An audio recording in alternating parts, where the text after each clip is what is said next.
वाचवा.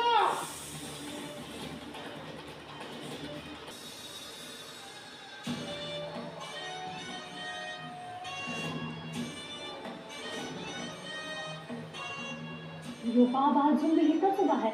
बरं असं वरम करतोय का ह्यो? नुसताच तर बघत उभा आहे. मला तर वाटतंय काहीतरी चटक करतोय. तुला कसं कळलं? पण त्याच्या वागण्यावरून समजतंय. रातभर इथं उभं राहायचं कारण काय? आपण हे शिरपाला सांगायचं का जाऊन? अहो झोपली असत्या समधी. आता रात्री जाऊन कुठे जागं करायचं? पण ह्यो अण्णाच्या घराकडे असा एकटक बघत उभा आहे, त्याचं बी कारण काय पाहिजे ना व? आपण अजून थोडा वेळ इथंच थांबू याच्याकडे बघत आणि मग जाऊ घरला. त्यानं आपल्याला बघितलं तर आपल्या घरामोर येऊन उभा राहायचा.